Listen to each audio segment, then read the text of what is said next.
Hello everyone! Welcome back to Alex Sub Channel.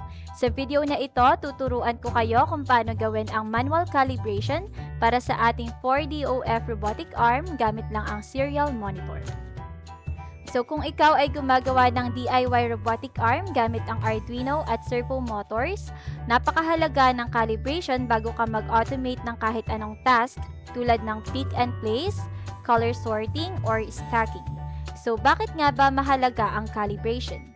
Kahit pareho ang code natin, magkakaiba ang physical setup ng bawat robotic arm. So, iba-iba ang orientation ng servo motors, alignment ng brackets, at may chance na hindi pantay ang mechanical structure. So, minsan, may servo na nakabaliktad ang mount o kaya may angle na hindi kayang abutin dahil sa physical limits. So, kapag hindi mo na-calibrate, hindi magiging reliable ang galaw ng robot mo. Pwedeng tumukod, maipit, mabigla ang servo, o kaya masira ang mechanical parts. Kaya bago tayo gumawa ng kahit anong automation, kailangan muna nating i-test manually ang bawat joint at alamin ano ang safe range ng bawat servo, anong direction ang tinutumbok kapag tinaasan o binabaan ang angle, at syempre, ano ang mga working angle na hindi sumasayad o sumasagad.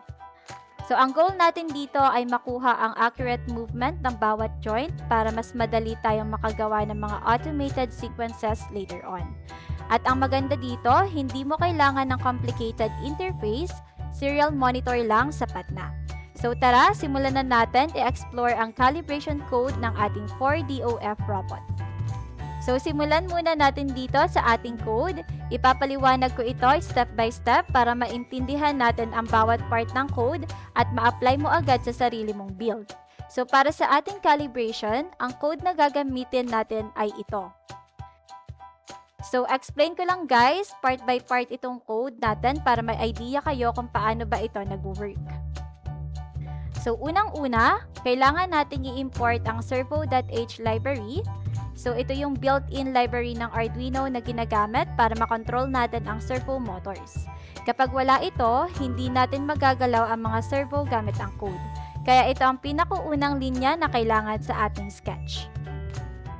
Next, dineklara natin ang 4 na servo objects. Tig-isa ito para sa bawat joint ng robotic arm. Si servo A ay para sa base rotation. Servo B para sa shoulder movement pataas at pababa. Servo C para sa elbow na nagtutupi ng braso, at servo D naman ang gripper na nagsasara o bumubuka ng clamp. Ginamit natin ang malinaw na variable names para hindi nakakalito kapag binabasa or ine-edit ang code. Dito naman, nakadefine ang initial positions ng bawat servo. So, ginamit natin ang 90 degrees as default angle kasi ito ang tinatawag na neutral position. Kalagitnaan ng full 0 to 180 degree range ng servo.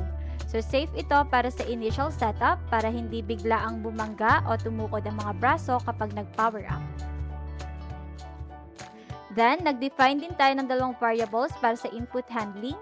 Yung input string ay para sa buong command na tinatype mo sa serial monitor. At yung string complete ay indicator kung tapos nang i-type ng user ang command. So, ginagamit ito sa pag-detect ng bagong instructions mula sa user. Then, sa setup function, binuksan natin ang serial communication gamit ang serial.begin. Then, naglagay rin tayo ng greeting or instruction para sa user para malaman nila kung anong command format ang dapat i-type. Dito naman natin ina-attach ang bawat servo sa kanilang Arduino pins. Mahalaga na tama ang pagkaka-wire mo sa hardware para gumana ito. Right after setup, pinapamove na agad natin ang servos to their starting angles. Gamit ang custom function na move smooth function, ginagalaw natin sila paunti-unti papunta sa angle na 90. Mas gentle ito kaysa bigla ang servo.right 90 na pwedeng magdulot ng stress sa servo, lalo na kung malayo ang starting position. Then, nag-reserve lang tayo ng memory para sa input string. Optional ito pero nakakatulong para hindi mabagal o magkalag ang input kapag mahaba ang tinatype. Then sa ating loop function, chine-check natin kung may natanggap na complete command. Kapag meron na, pinapasa ito sa process command function para i-analyze at i-execute ang bawat instruction. Tapos nire-reset natin ang input variables para makatanggap ng panibagong command. Dito naman sa serial event function, kinokolekta natin ang bawat character na tinatype ng user sa serial monitor. So kapag pinindot na ang enter key, alam ng code na complete na ang command. At isa-set ang string complete equals true. Doon lang ipaprocess ang input para iwas errors habang tinatype pa lang. Ngayon, punta na tayo sa main logic ng command processing. So ang function na ito ang nagbabasa ng bawat servo command. Ginagamitan natin ng parsing. Hihiwalayin ang letter A, B, C, and D at ang katapat na angle 90, 120, and etc. Halimbawa, kapag nakita ng code na B space 120, alam niyang shoulder servo ito at gusto mong iset sa 120 degrees. So kung may invalid servo letter, magpiprint din ito ng warning sa serial monitor. At ito ang pinaka-importante, yung move smooth function. Ito ang nagpapasmooth ng motion ng servos. So instead of jumping directly to a target angle, gumagalaw muna siya step by step, 1 degree at a time, with a small delay. So mas safe ito lalo na kung may load yung arm at mas professional din tingnan yung galaw. In short, itong buong sketch na ito ang ginagamit natin para i-test manually ang bawat joint ng robotic arm. Gamit lang ang serial monitor, pwede mong i-type ang gusto mong galaw at makikita mo agad sa hardware kung paano siya nagre-respond. Bale, magta-type lang tayo ng command sa serial monitor gamit ang format na A space 90. Kung saan ang A ay tumutukoy sa specific na servo tulad ng A para sa base, B para sa shoulder, C sa elbow, at D sa gripper. At yung number na 90 ay yung angle kung saan natin gustong igalaw yung servo. So kapag pinindot mo ang enter, babasahin ng Arduino yung command at igagalaw ng dahan-dahan ang servo papunta sa angle na yon. So ngayon na alam na natin kung paano nag-work ang ating code para sa calibration, simulan na natin ang actual na pagka-calibrate. So i-upload lang natin ang ating code sa Arduino board. Kapag na-upload na, i-click lang natin ang serial monitor. Dito natin ita-type ang mga command na magpapagalaw sa bawat joints ng robotic arm. Bago tayo magsimula sa calibration process, siguraduhin muna natin na nasa maayos na pwesto ang ating 4DOF robotic arm. Ang ibig sabihin nito ay lahat ng servo motors ay nakaset sa 90 degrees at dapat walang nababangga, naiipit o napapwersa na joints. Then sa setup natin ngayon, makikita natin na straight at relax ang position ng bawat arm at walang tunog o signs ng friction. Kaya ibig sabihin, good na tayo sa default posture. Ngayon, ang gagawin natin ay i-test bawat joint isa-isa gamit ang serial monitor. So sa part na ito, hindi lang natin chine-check kung gumagana ang servo, pero aalamin na rin natin kung saan direction kumikilos ang bawat angle. Kung pa-left ba siya or pa-right, pataas or pababa. And mahalaga to para ma-familiarize tayo sa behavior ng bawat joint at para makaiwas sa maling galaw kapag nagsimula na tayo sa actual na task. So unahin natin i-test si servo A. Ito yung base or waist ng ating robotic arm. Sa kasalukuyan, lahat ng servos ay naka 90 degrees, kaya steady muna ang position ng robot. Ngayon, sa part na to, mahalaga na wag natin ibigay ang extreme angles. Mas mainam na mag-start tayo sa maliliit na adjustments. Around 10 to 30 degrees lang muna. At para mabantayan natin kung maayos ang response at walang nasasagad o nababanat na joints. So halimbawa, subukan muna natin itaas si servo A sa 120. Sa serial monitor, i-type lang natin A space 120. Then, makikita natin na ang base ng robot ay bahagyang lumiko pakaliwa. Ngayon, subukan pa nating itaas. Gawin nating A space 150. Mas halata na ngayon ang pag-ikot niya pakaliwa. At kung gusto nating subukan ng full limit, iset natin sa A 180. So, ayan, naka-rotate na ng todo ang waist niya sa kaliwa. Balik naman tayo sa gitna, A space 90. At ngayon, itry naman natin sa mas mababang angle. So, A space 50 at saka A space 0. Papapansin natin na kapag naka 0 degrees, umiikot naman siya pa kanan. So based sa observations natin, ang 90 degrees ay gitna, ang 180 ay pakaliwa, at ang 0 degrees ay pakanan. So siguraduhin lang natin na inonote o sinusulat natin ang mga angle na to at ang corresponding na direction ng galaw. So mahalaga to para mas mapadali ang pagplano ng mga motion sa actual task. And ganito rin ang gagawin natin sa susunod na mga servos. So reminder lang, bago maglipat sa ibang servo, siguraduhin na lahat ng servos ay naka-reset muna sa 90 degrees para nasa neutral at safe na position bago ulit tayo mag-test ng bagong joint. So naka-default pa rin tayo ngayon sa 90 degrees para kay servo B na siyang kumokontrol sa shoulder movement ng ating robotic arm. So unahin na natin na bawasan muna ang kanyang degree. Try natin sa 70. So ayon, medyo nausod pa urong ang arm ng ating robot. So try natin ng kunti pa, 50. And mas lalo pa siyang umusod pa urong, pero dito mapapansin natin na medyo didikit na yung gripper part natin sa body ng robot. So kapag ganon, pwede na ako tumigil sa pagbaba ng degree since mako-consider ko na the extreme position na to ng robot. Kapag tinuloy ko pa, ay posible na maipit lang ang servo at masira. So inote ko lang yung limit niya sa part na yon. Then subukan natin this time na itaas ang angle. So gawin nating 130.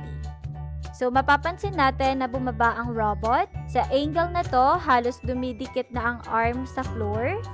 And kung magta-try pa tayo ng mas mataas na value tulad ng B space 150, so may possibility na tumukod na ito sa surface o base ng robot.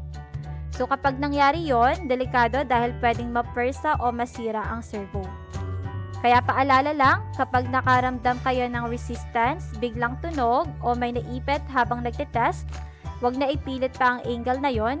Pero kung sakaling di maiiwasan na mangyari ang mga ito, pwede nyong i-unplug ang power ng Arduino or alisin agad ang power supply para mapigilan ang posibleng pinsala. So again, inote ko lang yung angles at direct ko dito sa shoulder. So kapag binabawasan ko ang degree ay umuurong pataas si arm ng robot. At kapag dinadagdagan ko naman ay bumababa naman ang kanyang arm. So ibalik lang natin ulit siya sa 90 bago magpatuloy sa susunod na joint para stable ulit ang position. So ngayon naman, proceed na tayo sa servo C.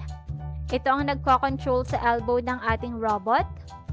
Katulad ng una, simulan natin sa maliit na adjustment. So, subukan natin ang C120. Mapapansin natin na umaangat ang forearm ng robot. Indikasyon na ang elbow ay tumitiklop pataas. Dagdagan pa natin. This time, try natin ang C space 150. So, mas tumaas pa ang braso at mas nakatiklop na ito ngayon. Kaya pa naman ng robot ang ganitong position, pero dahil medyo extreme na ang pagkakabaluktot ng elbow, mas mainam na i-consider ang 150 degrees bilang upper limit para sa servo na ito. So, balik tayo sa neutral. C space 90. Ngayon naman, subukan natin ang lower angles. Try natin ang C space 70. So, dito, medyo bumababa na ang braso at mas umaabot na ito pababa. So, try natin sa 40. So, mas lalo pa siyang bumaba. Iko-consider ko na ito na extreme position niya since malapit na ulit dumikit itong ating gripper sa body part ng robot.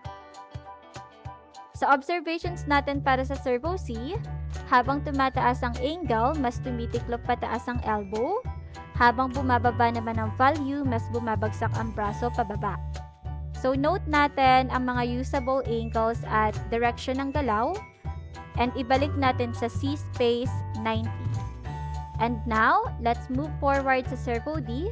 Ito naman ang kumokontrol sa gripper ng ating robotic arm. So, paalala lang, sa part na ito, mas kailangan natin maging maingat sa pagbibigay ng angles. Hindi tulad ng ibang joints, mas delikado ang biglaang pagbukas o pagsara ng gripper dahil maaari itong sumagad at magdulot ng strain sa servo. Kaya imbes na malalaking adjustments, magta-try lang tayo ng 10 degree steps mula sa default na D space 90. Subukan natin itaas sa D space 100. So, mapapansin natin na bukang-buka si gripper sa angle na to. So, pwede ko siya i-consider as the maximum open angle. Now, try naman natin hanapin kung anong angle ang maganda sa close. So, try natin ang 90.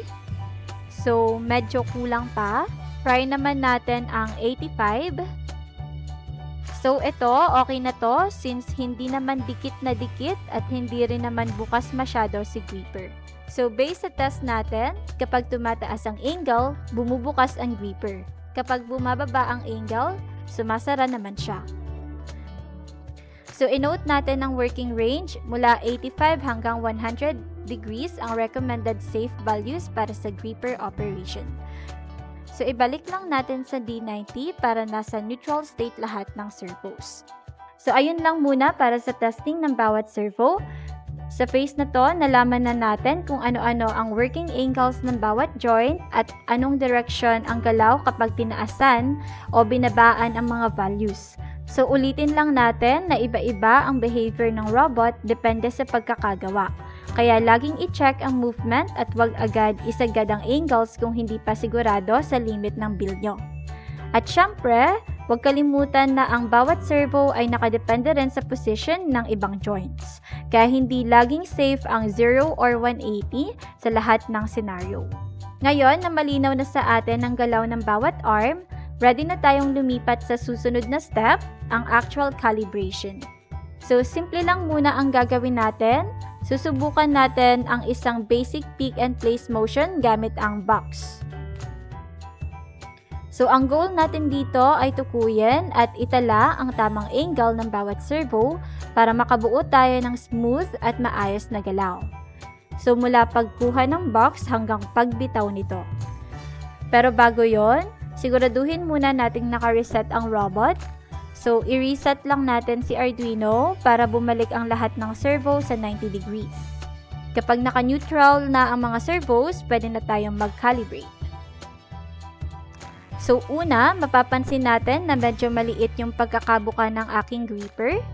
So, want ko na buksan to ng maayos. So, i-try ko ang 100. So, ayan, maayos na ang pagkakabuka. Next, since nasa gilid yung box natin, pwede ko na galawin ang aking waist para umikot ang robot. At dahil nasa kaliwa ang box na ipipik, iikot ko si robot sa kaliwa. So, sa aking serial monitor, try ko ang sagad na 180. So, ayun, nakatapat na yung arm natin sa box. Next is, since malayo pa sa box yung mismong gripper, try ko siya mas palapitin pa. So, try natin galawin ang ating shoulder. So, try ko ang 80. And then, sabayan ko siya ng paggalaw dito sa elbow. Try ko siya sa 60.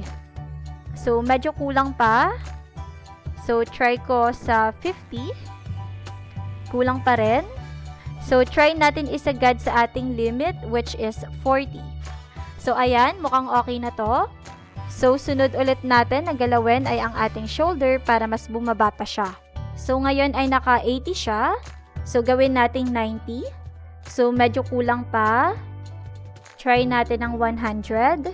So, ayun, medyo okay na to. Ngayon naman, nakatapat na ang kanyang gripper. Pwede na natin siyang i-close. So, again, paunti-unti lang tayo sa pag-adjust ng angle since meron tayong i-hold na object sa kanya. So, dapat hindi masyadong maluwag at hindi rin masyadong mahigpit ang pagkaka-hold ng gripper para hindi masira ang servo niya. So, i-close na natin siya. Try natin ng 90. So, kulang pa. Try natin ang 80. And then, check natin yung pagkaka-grip niya. So, sa part ko, okay na to. Hindi na masyadong maluwag or masikip. So, next ay itataas ko na tong box na to. So, si shoulder ulit ang pwede kong galawin. So, naka 100 to ngayon. Try ko sa 90. Ayan, nakaangat na siya. Neck. Try natin siya ilipat ng place. So, dito sa may gitna ng template natin, pwede ko ulit galawin si waist. Try ko sa 90. And then here, pwede ko na siyang i-drop. So, open gripper. Sa part ko ay 100. So, ayun, na-drop na natin ang box. So, ganun lang guys sa pagka-calibrate. At dahil nakuha ko na yung mga values ng angles na kailangan ko, try ko siya i-run ngayon ang sunod-sunod dito sa ating serial monitor. So, paano yon? Bale, ito yung mga values na na-save ko. So, itatype ko lang to sa aking serial monitor. So, una ay yung A, space, then desired value ng angle, then space ulit, and then B naman. Space at yung desired value, and so on. So, sunod-sunod lang sa pagtatype mula kanan or mula sa ating waist and then pakaliwa hanggang gripper.